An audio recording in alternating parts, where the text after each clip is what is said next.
عزیز طلباء و طالبات، آج ہم تدریس زبان کے طریقہ کار یعنی different methods of teaching language کے بارے میں جاننے کی کوشش کریں گے۔ یہ سبق بی ایڈ سال اول کے پرچے اردو تدریس یعنی پیڈاگوگی آف اردو لینگویج کے تحت آتا ہے۔ عزیز طلباء، آج اس اکائی میں تدریس زبان کے طریقہ کار سے واقف ہوں گے، جو بحیثیت آپ کو زبان کے معلم آپ کے لیے جاننا انتہائی ضروری ہے۔ ادب کی تعلیم لازمی طور پر زبان کے وسیلے سے ہوتی ہے، اور زبان اپنی بات کہنے اور دوسروں کی سمجھنے کے لیے ضروری ہے۔ سبق کا مقصد معلم اور متعلم دونوں پر اچھی طرح واضح ہو۔ طلبہ اس بات کو اچھی طرح جان جائیں کہ وہ جو کچھ بھی سیکھ رہے ہیں اس کا کیا مقصد ہے۔ معلم جو کچھ بھی سکھا رہا ہے اس میں کن مقاصد کا حصول اس کے پیش نظر ہے۔ جب تک طلبہ ذہنی طور پر راغب نہ ہو، معلم اپنی کوشش میں کامیاب نہیں ہو سکتا۔ معلم پر یہ لازم ہے کہ وہ سبق کو مناسب اجزاء میں تقسیم کرے، پھر ایک ایک جز کو وضاحت کے ساتھ پیش کرے۔ معلوم سے نامعلوم کی جانب، آسان سے مشکل کی جانب طلبہ کو راغب کیا جائے، تاکہ طلبہ کمرہ جماعت میں فعال رہیں، ان کی توجہ موضوع سے ہٹنے نہ پائے۔ تدریس میں ذاتی توجہ ضروری ہوتی ہے۔ جب تک معلم اپنے شاگردوں سے بخوبی واقف نہیں ہوگا، ان کی دلچسپی، نجی اور ذاتی تجربات کو نہیں جان پائے گا۔ اپنی تدریس کو بامعنی اور بامقصد بنانے میں اسے دشواری ہوگی۔ تعلیم صرف نصاب کو ذہن نشین کرانے کا نام نہیں، بلکہ طلبہ میں جستجو کا ذوق اور سچائی کی تڑپ پیدا کرنے کا نام ہے۔ معلم اپنی تدریس کو مؤثر بنانے کے لیے مختلف طریقہ کار کا استعمال کر سکتا ہے۔ مثال کے طور پر بحث و مباحثے کا طریقہ، لیکچر یا بیانیہ طریقہ، سوال و جواب کا طریقہ، توضیح و تشریح طریقہ، غنائیہ طریقہ، اداکاری کا طریقہ، اخباری یا اطلاعی طریقہ، منصوبائی طریقہ، ڈالٹن پلان، استقرائی طریقہ، استخراجی طریقہ، گفتگو کا طریقہ، راست طریقہ، ترجمے کا طریقہ۔ عزیز طلبہ، ان تمام طریقہ کار کے بارے میں تفصیل سے جاننے کی کوشش کرتے ہیں۔ بحث و مباحثہ یہ وہ طریقہ تدریس ہے جس میں طلبہ کو علم کے امور اور تعلیم کے مواد سے واقف کروانا ہوتا ہے۔ بحث و مباحثے کا شوق اصولی اور نظریاتی امور پر دیا جانا چاہیے۔ ایک کامیاب معلم کو اپنے طلبہ میں اصولی بحث کرنے، صحیح جواب دینے اور سوالات دریافت کرنے کا شوق پیدا کرنا چاہیے۔ بحث و مباحثے کے ذریعے معلم کو چاہیے کہ معلومات میں اضافہ کرے اور نتائج تک پہنچنے کا طلبہ کو عادی بنائے۔ طلبہ کو بحث و مباحثے کا شوق دلانے کے لیے ضروری ہے کہ ان سے ایسے مسائل کے جوابات طلب کیے جائیں جو کسی حد تک عام سطح سے بلند اور الگ ہوں۔ طلبہ کرتے یہ ہیں کہ ذہنی صلاحیت کے مطابق مختلف نوع کے جوابات دیتے ہیں۔ ان جوابات کو تختہ سیاہ پر تحریر کروائیں۔ جوابات کی فہرست پر غور کرنے کے بعد اگر بحث و مباحثے کا وقت ختم ہو جائے تو ان جوابات کو سمجھا دینا چاہیے، یا پھر ایسے سوالات دریافت کریں جس کا جواب آسانی سے مل سکے۔ معلم کا فرض بنتا ہے کہ وہ اپنی سوجھ بوجھ کے ذریعے طلبہ کی تعلیمی استعداد کا خیال رکھے، اسی کی بنیاد پر آگے بڑھانے کی کوشش کرے، یا یوں کہا جا سکتا ہے کہ وہ انہیں معلوم سے نامعلوم کی طرف لے جائے۔ اس طریقے تدریس میں معلم بولتا ہے اور طلبہ سنتے ہیں۔ معلم طلبہ کو وہ تمام باتیں بتا دیتا ہے جن سے وہ لا علم ہوتے ہیں۔ اس بات سے قطعی انکار نہیں کیا جا سکتا کہ سکھانے کے لیے بولنا یا لیکچر دینا ضروری ہے۔ لیکچر وہ تدریسی طریقہ ہے جس میں کسی موضوع، کسی مسئلے، کسی سوال کی وضاحت اور تشریح کی جاتی ہے۔ لیکچر میں بیان کا زیادہ دخل ہوتا ہے۔ بیان صرف وضاحت کی غرض سے نہیں کیا جاتا، بلکہ ہو بہو واقعات یا حالات کو پیش کر کے کسی مسئلے کا حل تلاش کرنا، اس کی تشریح کرنا۔ کسی لیکچر کو دینے سے پہلے اس کی تیاری ضروری ہوتی ہے۔ موضوع کے لیے مواد فراہم کرنا، دوران لیکچر طلبہ کی دلچسپی کو بھی مد نظر رکھنا ضروری ہوتا ہے۔ لیکچر میں تسلسل نہ ہو تو طلبہ کی دلچسپی کم ہو جاتی ہے۔ ایک اچھا معلم وہ ہوتا ہے جو طلبہ کے ذہن کو مسئلے کی طرف راغب کرے اور ان کے خیالات کو منتشر ہونے سے بچائے۔ لیکچر کے دوران انہیں اتنا وقت دیا جائے کہ وہ سوچ کر اپنے خیالات کو پیش کر سکیں۔ لیکچر کے خاص نکات کو تختہ سیاہ پر لکھا جائے۔ لیکچر اس وقت تک کامیاب نہیں ہو سکتا جب تک طلبہ نفس مضمون کو اچھی طرح سمجھ نہ لے۔ معلم کے لیے ضروری ہے کہ لیکچر کے دوران اپنی آواز کو بلند رکھے اور چہرے کے اتار چڑھاؤ کا بھی خیال رکھے تاکہ موضوع سے متعلق طلبہ اس کو واضح طور پر سمجھ سکیں۔ سابقہ معلومات اور نئی معلومات میں ربط قائم رکھنے کے لیے سوال و جواب کا طریقہ استعمال کیا جائے۔ معلم کا کام یہ ہے کہ بچہ جو کچھ بھی سیکھ چکا ہے اس کی مدد سے مزید معلومات کی طرف رجوع کیا جائے۔ معلم کو اپنے مقصد کے ساتھ ساتھ طلبہ کے مقاصد کو بھی پیش نظر رکھنا چاہیے تاکہ مناسب طریقے کا استعمال ہو سکے۔ معلم کے لیے یہ لازم ہے کہ وہ مختصر، جامع اور آسان زبان اور واضح انداز میں طلبہ سے سوالات پوچھے تاکہ بچہ اپنے آپ کو جواب دینے کے لیے آمادہ کر سکے۔ جواب غلط ملنے پر اس کی تصحیح کی جائے۔ طلبہ کو بھی سوال پوچھنے کا حق دیا جانا چاہیے۔ معلم کو چاہیے کہ جہاں تک ہو سکے غیر متعلق سوالات سے گریز کرے۔ توضیح و تشریح طریقے میں کسی چیز کو بتا کر اس کی وضاحت کی جاتی ہے یا پھر عملی نمونہ پیش کر کے سمجھایا جاتا ہے یا پھر ہاتھوں، انگلیوں وغیرہ کے اشاروں کی مدد سے بھی سمجھایا جا سکتا ہے۔ کسی جانی پہچانی چیز سے تشبیہ دے کر بات ذہن نشین کروائی جا سکتی ہے۔ تدریس کے دوران کسی موضوع، کہانی، واقعہ، چٹکلا یا تمثیل سے بھی مدد لی جا سکتی ہے۔ توضیحات و تشریحات دو طرح کی ہوتی ہیں، ایک زبانی اور ایک نظر آنے والی۔ نظر آنے والی اشیاء میں ماڈل، چارٹ اور تصاویر کو رکھا جا سکتا ہے اور کبھی کبھی جملوں میں استعمال کر کے مفہوم کی وضاحت کی جا سکتی ہے۔ توضیحات کے انتخاب میں طلبہ کی ذہنی سطح اور ان کی دلچسپی کا بھی خیال رکھا جائے تو مناسب ہے۔ توضیحات قابل فہم ہونا چاہیے کیونکہ توضیحات طلبہ کے ذہنوں پر اثر انداز ہوتی ہیں۔ اسی طرح کسی قول، خیال یا شعر کی تشریح کے لیے معلم پہلے تشریح طلب الفاظ کی وضاحت کرے، پھر پورے شعر کا مطلب واضح کرے جس سے طلبہ کو سمجھنے میں آسانی پیدا ہو۔ معلم اپنی تدریس کو مؤثر بنانے کے لیے غنائی طریقے کا استعمال کر سکتا ہے۔ یہ طریقہ صرف اصناف سخن میں مشتمل ہے۔ آواز اگر دلکش و پر اثر ہو تو اس کو سن کر ذہن اور دل دونوں محظوظ ہوتے ہیں اور اس کا اثر دیر تک قائم رہتا ہے۔ کسی جذبے یا احساس کو چہرے کے اعضاء کے ذریعے پیش کیا جائے تو یہ طریقہ اداکاری کہلاتا ہے اور اداکاری میں مکالموں کی کافی اہمیت ہوتی ہے۔ لہجے کا اتار چڑھاؤ اور مکالموں کی ادائیگی میں زور اور بات کی وضاحت اگر کامیابی سے کی جائے تو اس سے دیکھنے والے نہ صرف محظوظ ہوتے ہیں بلکہ اس تاثیر کو بھی وہ اخذ کرتے ہیں جو اداکار ان کے سامنے پیش کر کے ان کی توجہ، ان کا رحم، ان کا غصہ، ان کی خوشی وغیرہ کو اپنی اداکاری کے ذریعے اپنی جانب مبذول کرا لیتا ہے۔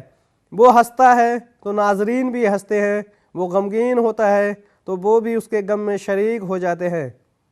بعض اوقات تو اداکاری اتنی مؤثر انداز سے کی جاتی ہے کہ اداکار روتا ہے تو ناظرین بھی اس کے حالت زار کو دیکھ کر رو پڑتے ہیں۔ اخباری یا اطلاعی بیان کے لیے اختصار سے کام لیا جاتا ہے۔ منظر کشی اس طرح سے کی جاتی ہے کہ حقیقت کا گمان اور بات کی وضاحت کے لیے تشبیہات و تمثیلات کا بھی استعمال کیا جا سکتا ہے۔ جذبات و تاثرات کی کیفیت کے اظہار کے لیے حرکات و سکنات سے وضاحت کی جا سکتی ہے۔ حل طلب مسئلے کو عملی طور پر کرنے کو منصوبائی طریقہ کہتے ہیں۔ اس طریقہ کار کی بنیاد 1889 میں امریکہ کے رچرڈسن نے کی۔ ان کا طریقہ کار تھا کہ معلم بات چیت یا بحث و مباحثے کے ذریعے ایک مخصوص صورتحال کو بتائے، پھر مناسب منصوبے کا انتخاب کر کے طلباء کو اس پر عمل کرنے کی ہدایت دے۔ طلباء کے ذوق و شوق کو پیش نظر رکھتے ہوئے انتخاب کی انہیں آزادی دی جاتی ہے تاکہ وہ خاکہ مرتب کر سکیں اور اسے عملی جامہ پہنا سکیں۔ معلومات فراہم کرنا، کتابوں کا مطالعہ کرنا، خط و کتابات، مصارف کا تخمینہ، مختلف مقامات کی سیر اور منصوبے کی تکمیل کے لیے ضروری ہوتی ہے۔ منصوبے کی تکمیل کے لیے طلباء اپنا پورا انہماک اور دلچسپی دکھاتے ہیں۔ یہاں علم اور عمل ایک دوسرے سے گہرا رشتہ بن جاتا ہے۔ بچوں میں خود اعتمادی پیدا ہوتی ہے اور انہیں اپنی رائے کی بھی اہمیت سمجھ میں آتی ہے۔ مل جل کر کام کرنے کا سلیقہ بھی آ جاتا ہے، مطالعے کا شوق پیدا ہوتا ہے۔ لیکن اس طریقہ کار میں کچھ خامیاں بھی پائی جاتی ہیں، یعنی بہت سی معلومات وقتی ہو جاتی ہے، عملی کام زیادہ ہوتا ہے اور علمی کم۔ بچے جو کچھ بھی سیکھتے ہیں اس کے اعادے کا انہیں موقع نہیں ملتا۔ کچھ نصابی امور پائے تکمیل پاتے ہیں اور کچھ نظر انداز ہو جاتے ہیں۔ جماعتی تعلیم کی خامیوں کو دور کرنے کے لیے جدید دور میں جو کاوشیں ہوئیں ان میں ڈالٹن پلان سب سے اہم ہے۔ یہ طریقہ ثانوی جماعت کے طلباء کے لیے بے حد سودمند ثابت ہوا۔ اس طریقے میں نصاب کی تبدیلی کے بغیر جزوی تبدیلیاں کی جاتی ہیں۔ چنانچہ 1930 تک امریکہ کے 650 اسکولوں میں یہ طریقہ رائج تھا۔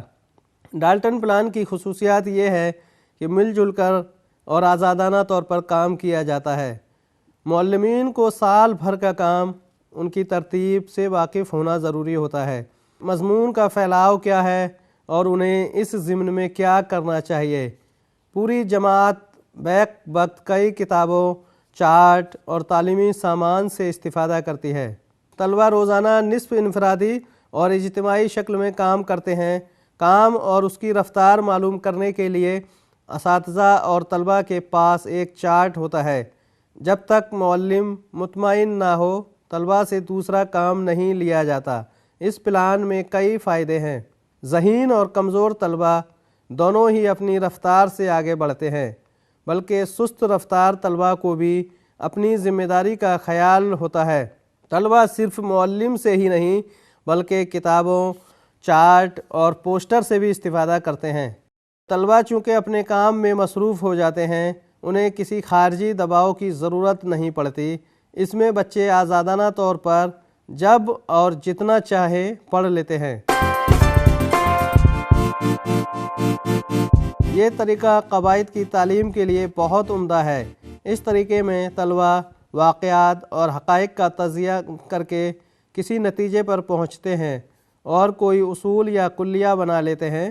یہ طریقہ استقرائی طریقہ کہلاتا ہے۔ معلم کا کام یہ ہوتا ہے کہ وہ طلبہ کو واقعات، مشاہدات اور مطالعے کا موقع فراہم کرے اور طلبہ موازنہ اور مقابلہ کر کے مماثلت یا فرق کو محسوس کریں اور حقیقت تک پہنچنے میں کامیاب ہوں۔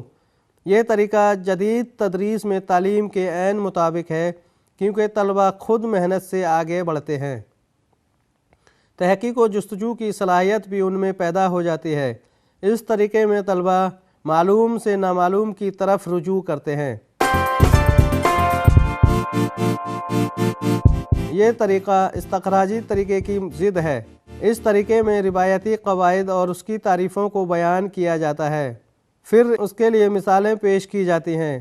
اس طرح اس کی عملی اہمیت کم ہو جاتی ہے اور صرف کتابی رہ جاتی ہے۔ طلبہ اس طریقہ کار سے مطمئن نہیں ہو پاتے کیونکہ اس طریقہ کار میں طلبہ کو قواعد کے قوانین اور اصطلاحات کو یاد رکھنے پر زور دیا جاتا ہے۔ ایسے طریقے میں نامعلوم سے معلوم کی طرف رجوع کیا جاتا ہے۔ ابتدا میں انسان جب کچھ الفاظ بولنے کے قابل ہوا تو دوسروں نے محض گفتگو ہو کر اپنے خیالات و جذبات کا اظہار کرنے لگا۔ معلم اور متعلم دونوں کو اس زبان سے واقف ہونا ضروری ہوتا ہے جس میں وہ محو گفتگو کرنا چاہتے ہیں۔ معلم تدریس کا آغاز بات چیت کے ذریعے ہی کرتا ہے۔ زبان کی تعلیم دینے میں سب سے آسان طریقہ اگر کوئی ہے تو وہ گفتگو کا ہی طریقہ ہے، کیونکہ یہ الفاظ ہی ہوتے ہیں جن سے متعلم کے کان پہلے آشنا ہوتے ہیں۔ الفاظ کو بولنا، ان کا پڑھنا اور لکھنا، یہ چیزیں بعد میں آتی ہیں۔ یہ طریقہ کار کسی بھی زبان کو سکھانے کے لیے استعمال کیا جا سکتا ہے۔ راست طریقہ تعلیم اس انداز کو کہہ سکتے ہیں جس میں کسی شے کو بتا کر، مثلاً کسی کرسی یا میز کی جانب اشارہ کر کے یہ کہیں کہ یہ کرسی ہے، یہ میز ہے۔ اس طریقہ کار میں جملوں اور اشاروں کی مدد سے بھی الفاظ اور جملوں کا استعمال کر کے طلباء کے سامنے ان اشیاء کی وضاحت کی جاتی ہے جس کی مدد سے وہ چیزیں ان کے ذہن نشین ہو جاتی ہیں۔ اس طریقہ کار میں جن چیزوں کو محسوس کیا جاتا ہے یا کسی چیز کا تصور کیا جاتا ہے ان کو شامل نہیں کیا جا سکتا۔ تلاش و جستجو انسانی فطرت کا ایک حصہ ہے۔ اس کی یہ فطرت زبان و ادب کے معاملے میں بھی شامل رہتی ہے۔ وہ اپنی زبان و ادب کے ساتھ ساتھ دوسروں کے زبان و ادب کے بارے میں بھی جانکاری چاہتا ہے۔ اسی خواہش نے ترجمے کی بنیاد ڈالی۔ ترجمے کی اہمیت اس لیے بھی زیادہ ہے کہ اس کی مدد سے دوسری زبانوں کے ادب سے مستفید ہو سکتے ہیں۔ دوسری زبانوں میں پیش کیے جانے والے خیالات، احساسات، طرز معاشرت، تہذیب و تمدن، غور و فکر، رسم و رواج کو بھی سمجھا جا سکتا ہے۔ زبان و ادب کا فروغ عالمگیر سطح پر ترجمے کی وجہ سے ہی ممکن ہو سکا ہے۔ یہ ایک دشوار مرحلہ ہے کیونکہ کسی بھی زبان کے الفاظ، محاوروں، مفہوم اور مطلب کو صداقت اور سچائی کے ساتھ دوسری زبان میں ادا کرنے کے لیے مہارت کی ضرورت پیش ہوتی ہے۔ ترجمے کے ساتھ انصاف اسی وقت کیا جا سکتا ہے جب ترجمہ نگار ان صلاحیتوں کا حامل ہو۔ علوم و فنون کی ترقی میں ترجموں نے اہم رول ادا کیا ہے۔ اکثر ترجمے ایسے بھی ہوتے ہیں جن پر حقیقت کا گمان پیدا ہوتا ہے۔ ترجمے ہر زبان میں کیے گئے ہیں۔ موجودہ تعلیمی دور میں طلباء کے لیے ضروری ہے کہ وہ فن ترجمہ نگاری سے بھی واقف رہیں۔ ترجمہ دو الگ الگ زبانوں کے بولنے والوں کو ایک دوسرے کے قریب لاتا ہے، زبان میں نئے الفاظ کا ذخیرہ بڑھاتا ہے۔ ترجمے کو ادب کی ایک اہم شاخ کہا جا سکتا ہے، اس لیے ترجمہ بھی نصاب کا ایک اہم حصہ ہے۔ طالب علم دو زبانوں پر عبور حاصل کر سکتا ہے۔ ترجمے کے لیے مترجم کا دو زبانوں سے واقف ہونا ضروری ہے۔ دنیا میں جتنے بھی صاحب کمال لوگ پیدا ہوئے ہیں وہ ملک کے مختلف حصوں سے تعلق رکھتے ہیں۔ ان کی کتابوں میں جو اعلیٰ پائے کا علم موجود ہے اس سے ترجموں کے ذریعے ہی استفادہ کیا جا سکتا ہے۔ ترجمہ نگاری کے ذریعے مختلف ممالک اور ان کی ذہنی، ادبی، ثقافتی اور تہذیبی روایت سے ہم آہنگ ہو سکتے ہیں۔ عزیز طلبہ، آج کی اس گفتگو سے ہم نے تدریس زبان کے مختلف طریقہ کار کے بارے میں جاننے کی کوشش کی۔ آج کے اس سبق میں بحث و مباحثے کا طریقہ، لیکچر کا طریقہ، سوال و جواب کا طریقہ، توضیح و تشریح طریقہ اور ترجمے کا طریقہ وغیرہ، ان سبھی طریقہ کار کی تدریس میں کیا اہمیت ہے اور ان کا استعمال کر کے معلم اپنی تدریس کو کیسے مؤثر بنا سکتا ہے، ان تمام نکات پر تفصیل سے روشنی ڈالنے کی کوشش کی گئی ہے۔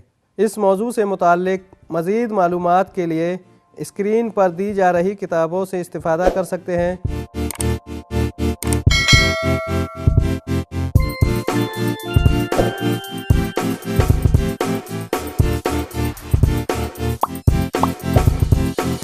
مزید جانکاری کے لیے آپ ہم سے اس پتے پر بھی رابطہ کر سکتے ہیں۔